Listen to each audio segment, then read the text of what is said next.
Baltimore Ravens at the Cincinnati Bengals. This is sitting an expensive 3 or a cheap 3.5 right now in favor of Cincinnati. 46.5 is the total across the board. Guys, this opened at 2.5, and I broke my fingers betting Cincinnati on this. This Ravens injury report is disgustingly brutal.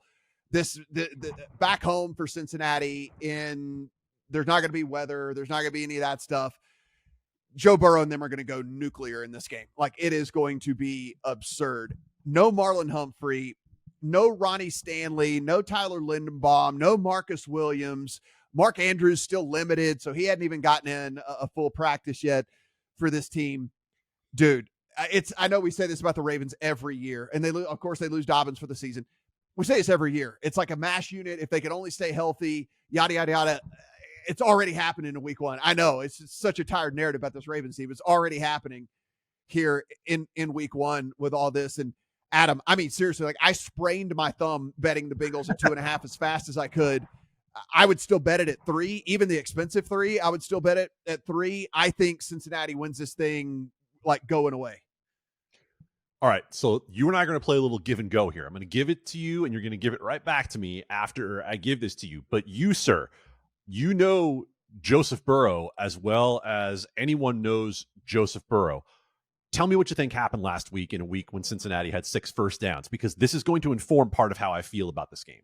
Yeah, I mean, look, he didn't play in the preseason, right? I mean, like, he got no camp, he got no anything, and then the weather was such that, I mean, he was like experimenting with throwing with a glove on and all kinds of stupid stuff like that, and whatever. It was just a sloppy, gross game in which that, you know, things went off the rails and couldn't get back on the rails with all that. Honestly, I think we all talked about this. Like, I think the Browns defense is actually really good. Like, I think they're going to be really good over the course of the season. So that I'm not taking anything away from them either, right? Like, yes, it was a dud by Cincinnati, but I think the Browns defense is legit.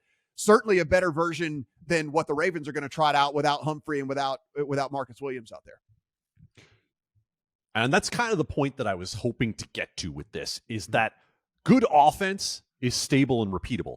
Good defense is not necessarily stable and repeatable. So if I'm going to look at that game last week, I'm going to say, okay, if I believe that one thing was fluky, well, actually, I can believe that both things were fluky, but that the Cincinnati offense being that bad was the flukier between that and the Browns defense, which, again, I think is going to be good, but I also thought was going to be world-class last year and turned out to be a total flop. So I'm not going to overreact to 1 week with the Browns defense. In this game, 2.5, I understand why you're all over that with the Cincinnati Bengals. It's hard to fathom what's going on with the offensive line, again, with the Ravens. Where I would go in this game, if you don't want to play the 3, like, you've given the opinion on that, right? I don't have it, and that's not because I don't like it. It's just because that's a game that I have not spent as much time on digging into. If you believe that Cincinnati is going to run away with this game, then go ahead and find all the Zay Flowers props that you can, because what I saw from him last week was the thing I like the most out of the Ravens offense. Not necessarily, Lamar has a great target, but he's shifty. He gets open. He's going to have opportunities in this game. And if you think they're going to be trailing, then you think they're going to be throwing. And if you think they're going to be throwing, then I think he is the most likely to find himself open on a consistent basis. Yeah, the other thing, Steven, here is, if we look, it is Lamar's rushing prop is 44.5. They lose Dobbins. They're going to have to go to Justice Hill in this thing with a little bit of Gus Edwards mixed in.